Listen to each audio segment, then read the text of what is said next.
전에 말씀드린 것처럼 용장교회가 생긴 창립일입니다. 창립주일입니다. 교회가 교회되어야 한다 하는 말씀으로 오늘 이 시간 말씀을 드리려고 합니다.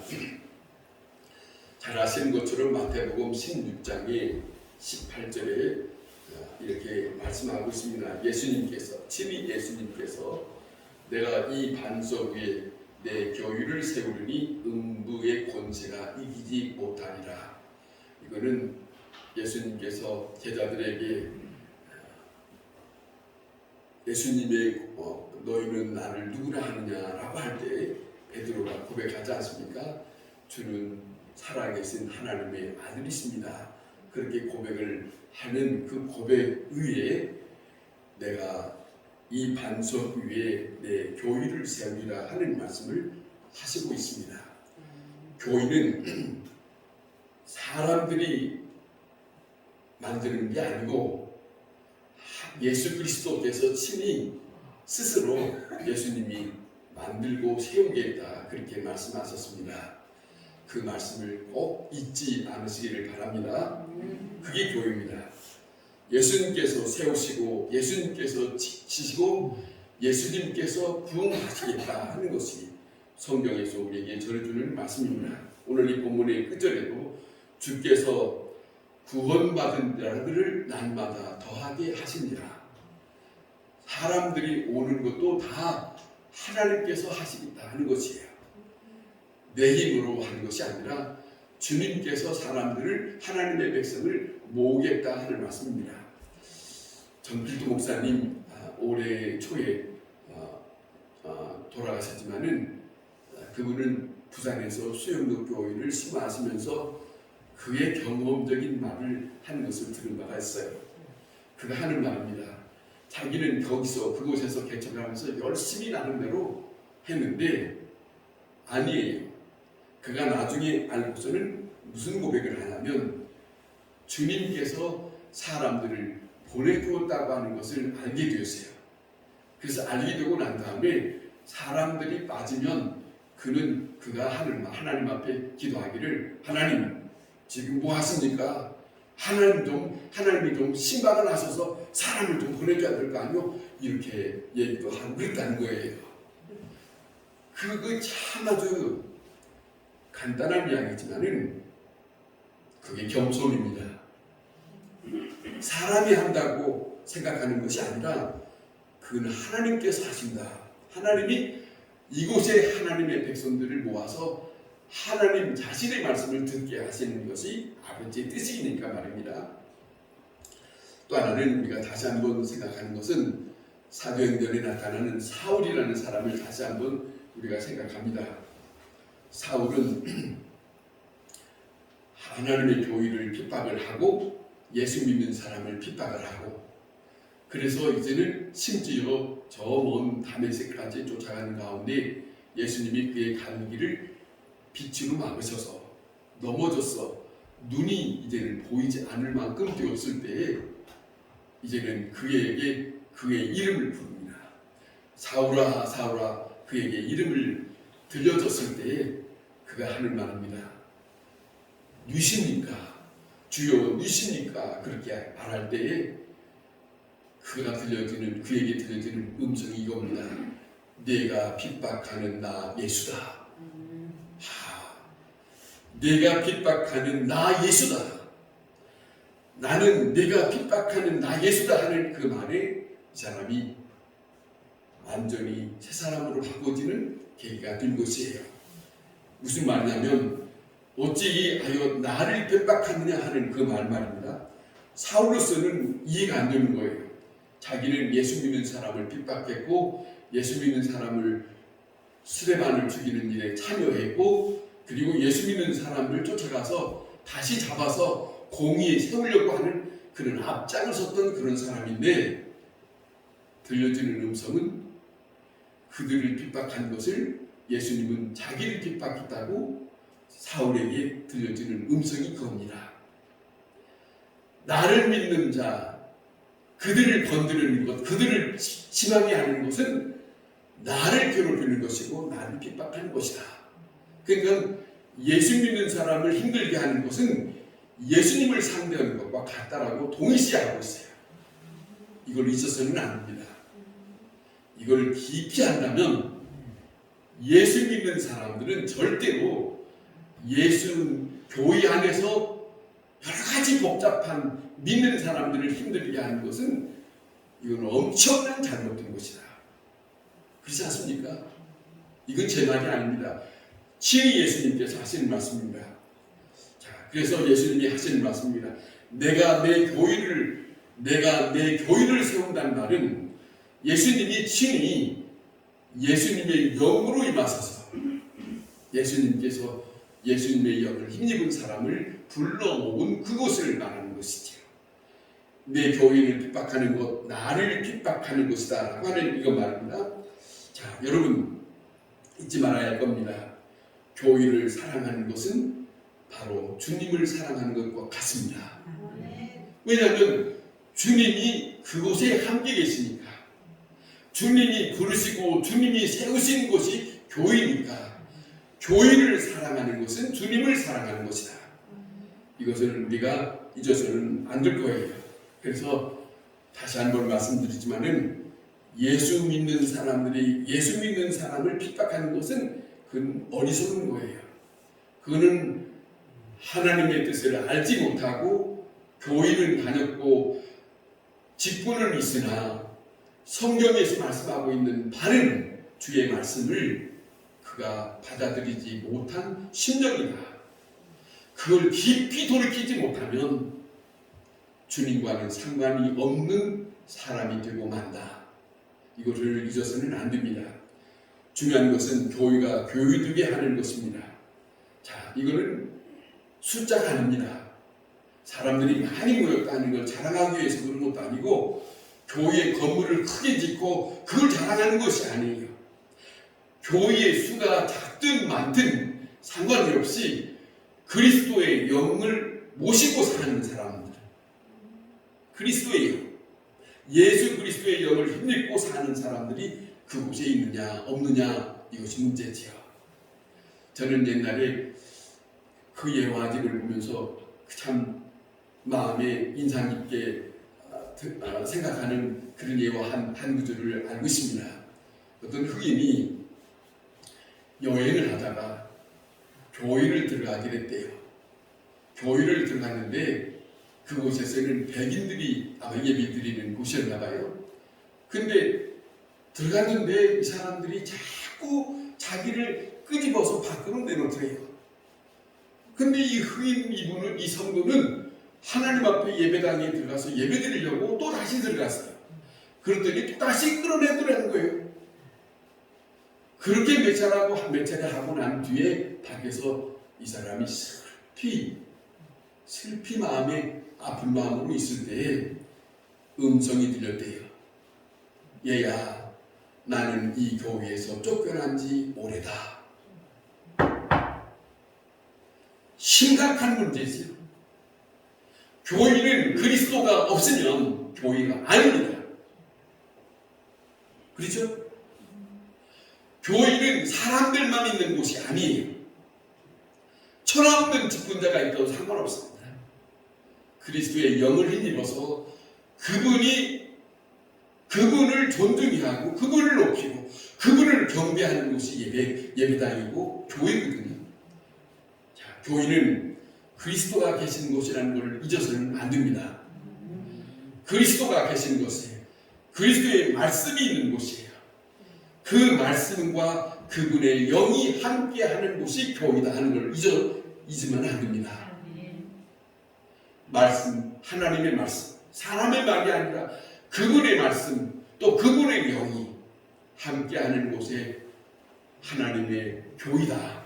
잊어서는 안 되겠습니다. 여러분, 교회에 나오셔서 그리스도의 말씀이 들려지면 교회입니다. 여러분에게 하나님의 말씀이 들려진다면 이 자리가 세상의 말이 아니라, 세상의 소리가 아니라 하나님의 말씀이 들려진다면 교회예요. 그걸 잊어서는 안 됩니다. 그리스도의 말씀이 선포되는 교회는 그 자리는 교회라는 것을 잊어서는 안 됩니다. 그거예요. 그래서 말씀을 통해서 주님을 만나고 말씀을 통해서 기도하기에 응답을 듣고 말씀을 통해서 하나님의 능력을 체험하고 바로 그것이 교회의 생명력을 얻고 있는 하나님의 생명력을 얻고 있는 교회라고 하는 것을 잊어서는 안 되겠습니다. 말씀이 없이 성령만 주장하면 신비주의가 빠집니다. 성령이 없이 말씀만 주장하게 되면 가르치는 학원에 불과합니다. 잊어서는 안 됩니다. 그것은 교회가 아닙니다. 그러므로 말씀과 성령과 말씀, 이 하나님의 영으로 함께하는 운행하는 그런 자리, 초대교회의 사도행전에 2장에 나타나는 그 모습이 바로 그거지요. 하나님의 영이 운행하서 마음과 마음을 하나님이 다스리시고 그리고 새롭게 하셔서 그의 말씀을 듣게 하시는 그 자리, 이것이 교회입니다. 교회입니다. 그래서 오늘도 살아계신 그리스도가 이곳에 함께 있다고 하는 것을 우리가 인지하고 그걸 받아들이고 인정하면서 여기에 참여하는 것이 우리에게는 그분 앞에 그 안에 함께 있는 자가 되는 거예요. 자, 2000년 전 초대교회에 기록된 교회를 우리가 생각해 보면 예수님이 십자가에 지시고 돌아가시지 않습니까? 부활하시고 승천하셔서 가시는데 성령님이 임하시는 거예요. 이 시점에 하나님의 영이 임하셔서 교회가 되었다는 거예요. 그래서 교회는 살아계신 그리스도의 영으로 임하신 이 자리에 자, 영광을 받으시고 그 말씀의 역사가 나타나는 곳, 그것이 바로 하나님의 교회다, 그리스도의 교회다 하는 말씀을 잊어서는 안 됩니다. 그리스도께서 이 땅에 오셨을 때에 요한복음에 보면 이 땅에 오셨을 때 다른 민족이 아니라 자기 백성이 자기를 알지 못했다라고 하고 기록이 되어 있어요. 이게 너무 안타까운 일 아닙니까? 그분은 물론 하나님의 아들인데도 불구하고 하나님의 아들이라는 것을 믿지 못하고 있는 형편이 되었어요. 사도 요한이 그걸 기록하고 있어요. 주께서 오셔서도 육신의 몸을 이 땅에 오셔서도 그 백성이 그를 알지 못하였다라고 기록하고 있습니다.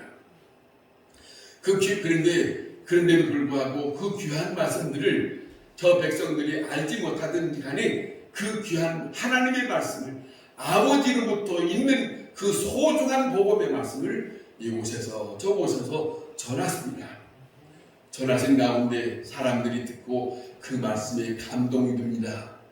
또 예수님께서 행하시는 이적과 기적을 통해서 저들의 마음이 조금씩 바꿔지는 듯 합니다. 더 중요한 것은 많은 말씀과 이적을 행하였지만은 사실은 저들이 알지 못하는 사람들이 더 많았습니다. 그래서 답답하니까 예수님이 그런 거죠. 제자들 앞에 다른 사람들보다도 자기와 함께 예수님이 함께했던 그 12명의 제자들에게 묻는 거예요. 너희는 나를 누구라 하느냐 묻는 거죠.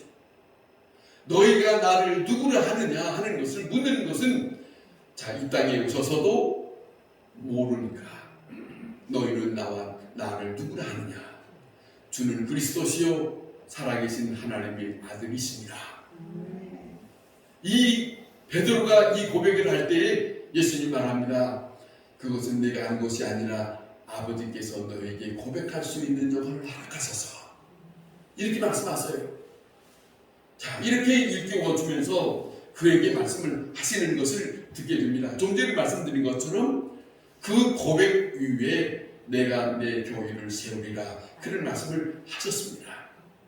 그래서 이 신앙 고백이 있는 교회, 이 신앙 고백이 있는 교회가 교회예요. 신앙 고백에 그 신앙 고백이 없는 것이라는 것은 교회가 아닙니다. 참으로 미안한 일이지만은 이단들 성경을 인용합니다.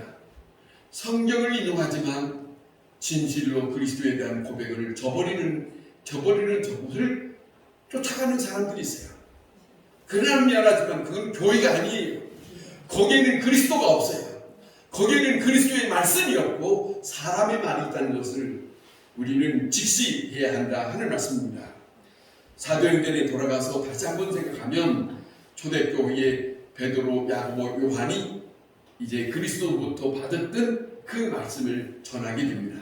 복음을 전하는 거예요. 말씀을 전할 때에 동시에 성령의 역사가 임하시는 것을 성경을 통해서 우리가 보고 있지 않습니까?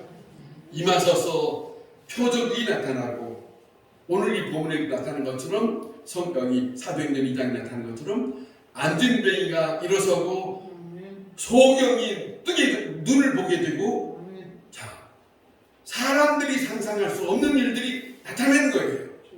주님이 예수님은 이미 떠나셨지만은 하나님의 영을 힘입은 사도들이 말씀을 전할 때 그리스도의 영이 함께 임하셔서 이 일이 나타나는 것은 그리스도가 저들에게 함께 있다고 하는 증거를 보여주는 것이다. 이거예요. 그리스도와 저들에게 함께 보여준 사건이라고 하는 것을 똑똑하게 보여준 것입니다. 자, 기적 중에 기적은 다른 게 아닙니다. 내 것을 사도행전에 나타난 것은 내 것을 내 것이라고 여기지 아니하고 다 내놓았다는 거예요. 내 것이라고 욕심만 부리고 그리고 어려운 사람 상관없이 나만 살겠다고 하는 그런 것이 아니라 다 내놓고 어려운 사람도 도와주고 자 고아도 도와주고 과부도 도와주고 어려운 사람 도와주면서 자 저들과 함께하는 이것이 초대교회에 나타나는 모습이에요. 하나님의 사랑을 함께 나누는 것이죠. 자기만 생각하는 이기적인 그런 모습이 아니라는 것이죠. 자, 그리스도께서 지금도 우리와 함께 계심을 말씀을 우리에게 전해주고 있습니다. 그리스도께서 우리와 함께 계시다.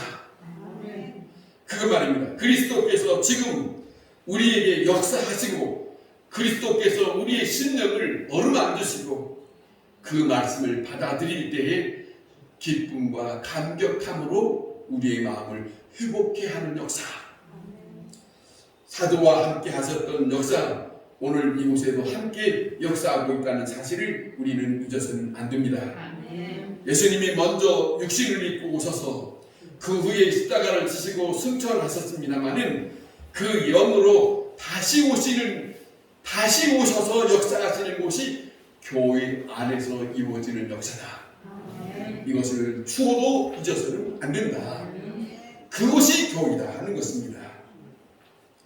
여기 또 하나 본문은 사람들은 두려워했다 그럽니다. 사람을 두려워했다는 그 말을 썼는데 이거는 바로 뭐냐면 사도들에 대해서 하고 있는 일에 대해서 두려워했다는 건데 이건 경건한 두려움입니다.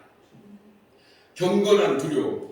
교회는 교회를 두려워했고 사도들을 두려워했어요. 그런데 이것이 필요합니다. 교회는 난장판되는 일은 아닙니다. 그리스도의 영이 함께 계시기 때문에 모두가 다 두려워해야 돼요. 모두가 다 두려워해야 되는데 요즘의 교회를 보면 난장판이 된 교회들이 많아요. 이거 아닙니다. 그리스도가 함께 우리의 눈으로 보이지 아니한다고 싸우는 자리가 교회가 아니라 우리의 눈에는 보이지 않지만 그분을 존중히 여길 수 있는 자리가 예배당이기 때문에 교회이기 때문에 두려워할 수밖에 없는 곳이 예배당입니다. 그렇지 않습니까? 그걸 잊어서는 초대교회에 신령한 두려움이 필요했던 것처럼 교회는 두려움이 있어야 합니다.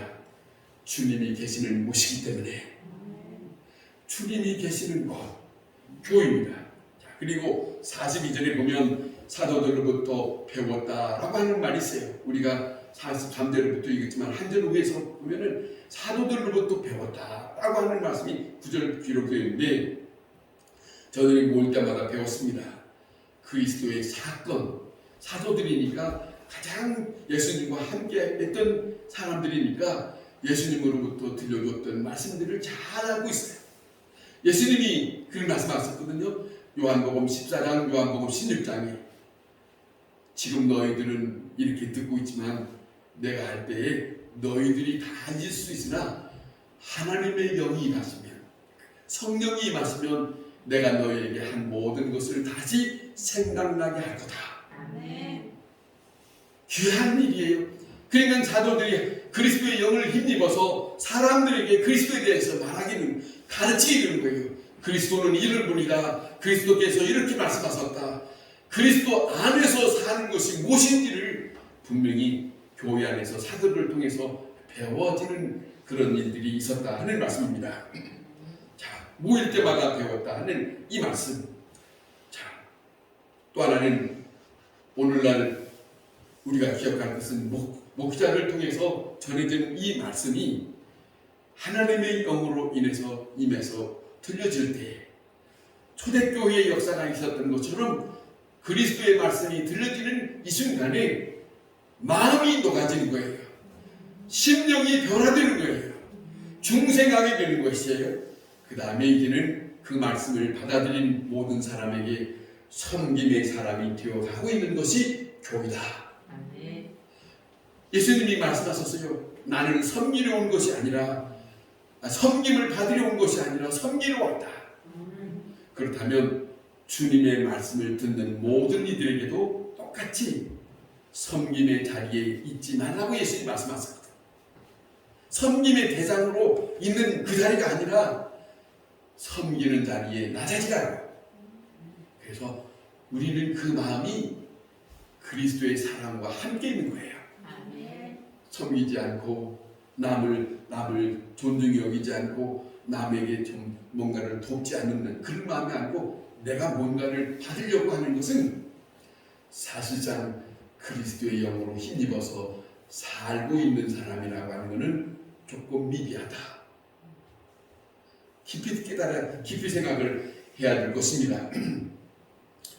말씀이 예수 그리스도를 통해서 오시지 않았습니까? 그 말씀은 재림하실 때까지 약속된 말씀입니다. 그 재림을 기다리는 사람들이 모인 곳이 교회입니다. 다시 예수님이 다시 오신다고 하는 그 말씀을 약속을 믿고 사는 자들이 모여지는 곳이 교회입니다. 그 말씀에 소망은 있습니다. 그 말씀에 힘이 있습니다. 그래서 그 말씀에 의지해서 이제는 세상이 그 어떤 것도 무서워할 것이 없습니다. 두려움이 없습니다.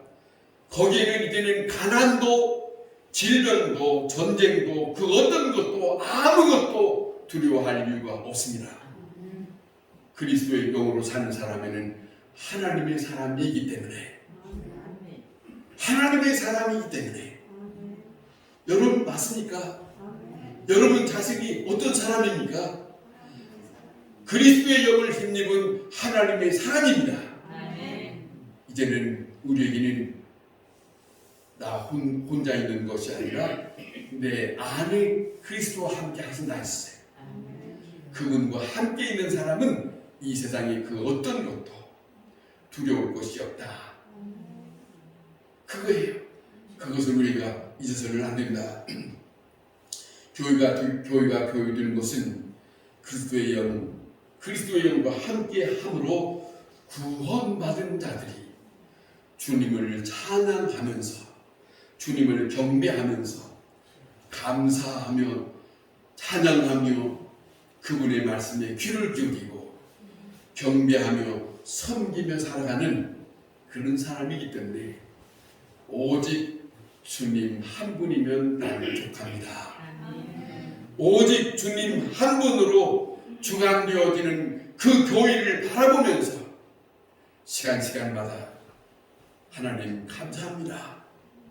주여 주께서 우리와 함께 계셔서 아버지의 뜻을 우리를 통하여 이루게 하시려고 우리에게 그리스도의 영을 허락하여 주셨으니 감사합니다. 주님의 말씀대로 살아갈 수 있도록 주여 성령님이여 우리의 마음을 주장하시옵시고 그 말씀이 나를 주관하게 하여 주옵소서. 그 심정이 우리 모두에게 함께 하시기를 바랍니다.